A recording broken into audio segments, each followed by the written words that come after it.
سوال یہ ہے کہ کیا امام مسجد کو زکوٰۃ دے سکتے ہیں؟ اگر امام مسجد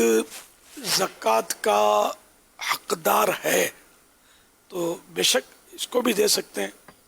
لیکن آپ سوچیں یار، جو اللہ کی بارگاہ میں آپ کا ایک طرح سے سفارشی ہے، آپ کو نماز پڑھاتا ہے، آپ کا امام ہے، امام اور مقتدی دونوں میں درجے میں فرق تو ہے نا، اب اس کو وہ دینی تو زکوٰۃ ہی دینی ہے۔ امام کو ویسے مشورتاً عرض ہے کہ صاف ستھرے پیسے دیں اور ذہ نصیب اتنے دیں کہ یہ بھی آپ کی طرح مطلب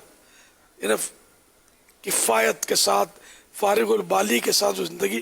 گزار سکے، خوشحال ہو، کہ ادھر ادھر اس کا رخ نہ ہو۔ نہیں تو کئی ایسے پھر کام دھندے میں چلے جاتے ہیں، پھر مسجد کو ایک اچھا امام تھا وہ چلا جاتا ہے پیسوں کی بیچارہ گزارے۔ اب بچے بھی تو ہیں نا، اس کے بچے ہیں، بچوں کی امی ہے، بعضوں کے ماں باپ بھی ہوتے ہیں، تو یہ سب کو پالنا، پھر گھر بعضوں کا کرائے کے ہوتے ہیں، کیا کرائے ورنہ بجلی بتی گیس، تو یہ مسجدوں میں اتنی تنخواہیں نہیں ہوتی، تھوڑی تھوڑی تنخواہ ہوتی ہے۔ یہ تو کوئی بہت بڑے خطیب صاحب ہوں، شعلہ بیان بڑی مسجد ہو تو اس میں تنخواہ بعض اوقات بلکہ اکثر اچھی ہی ہوتی ہے، لیکن جنرلی اماموں کی تنخواہیں اتنی نہیں ہوتی۔ تو اس لیے میں تو آپ کو ریکویسٹ کرنے لگا ہوں کہ برائے کرم، خاص کر یہ لاک ڈاؤن کا سیزن ہے، اس وقت تو یہ اماموں کو تو بیچاروں کو فکر ہوگی، کئی ایسے امام ہوں گے اتنی آمدنیاں نہیں ہوتی، یہ بیچارے ہوتے سفید پوش، یہ دوڑ دوڑ کے وہ اناج لوٹنے آپ کا نہیں جا سکتے جو لوگ بانٹ رہے ہوتے ہیں۔ گھر میں تو اب نمبر پہ باری آئی تو آئی، ورنہ بٹ بھی رہا ہوتا نا تو یہ لوٹ نہیں سکتے۔ اے مولانا مولانا ہو کر یہ کیا کرتے ہیں،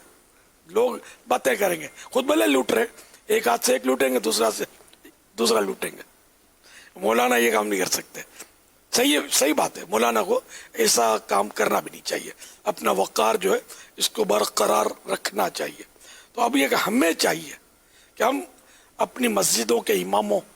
مؤذنوں، خادموں کی خدمت کریں، علماء کی خدمت کریں، پیروں کی خدمت کریں، مشائخ کی بھی۔ یعنی ہر پیر کو مالدار نہیں ہوتا، تو آج کل یعنی کہ سب کے لیے مسائل ہو گئے ہوں گے۔ کئی اب پیر صاحب ہوتے ہیں، یہ بیچارے دکان تو چلانے سے رہے، ٹھیلا چلانے سے رہے،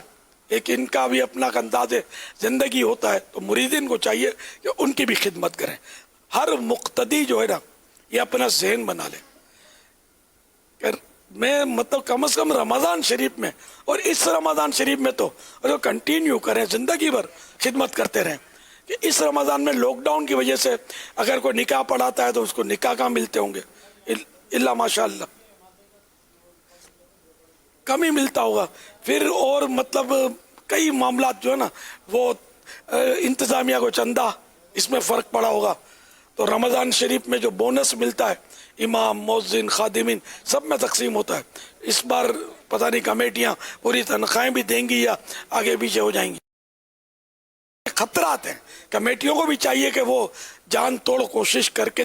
چندہ اکٹھا کر کے اپنا بونس اور جو بھی امام صاحب کو مہربانی کر کے اس کو فراہم کرے، کوشش فرمائیں، ان کو مطلب دے، خادموں کو، مؤذنوں کو جو ہر سال دیتے اس سے زیادہ دیں، کہ مہنگائی ہے، مہنگائی میں زیادہ دینا چاہیے بیچاروں کو۔ مہنگائی ہے، کرونا وائرس کی وجہ سے جن کا ذہن اچھا نہیں ہوتا، جو امت سے ہمدردی کم رکھتے ہیں، وہ مہنگا کر دیتے ہیں اپنا مال، تو یوں بھی بیچارے تو امام ہو، مؤذن ہو، تو ان کی خوب امداد کریں۔ پھر یہ عید کی تشریف آوری ہو رہی ہے، عید گفٹ کا کوئی حساب کتاب کریں، لیکن مٹھائی کا ڈبہ مت دینا، مٹھائی کے ڈبے سے پیٹ نہیں بھرتا۔ آپ مٹھائی کا ڈبہ دے دیں گے تو اچھا سا مسلح ڈھونڈ کے دے دیں گے، تو یہ بیچارے امام کیا کرے گا اس کو یار۔ تو مٹھائی سے عام طور پہ پیٹ نہیں بھرتا، اب 2000 کا مٹھائی کا ڈبہ دیں گے، اس کے بدلے 1200 روپے کیش دیں گے نا، بچے کے لیے دوا آ جائے گی، بچوں کے امی کے لیے کوئی ٹیبلٹ چاہیے تو وہ خرید سکیں گے، گھر میں کوئی اچھی چیز پکا سکیں گے، گوشت لے لیں گے عید کے بہانے، گھر میں کوئی گوشت کھا لیں گے لوگ، سب لوگ تھوڑی گوشت کھا سکتے ہیں، تو مہنگا کتنا ہے، تو اس لیے وہ کوئی رقم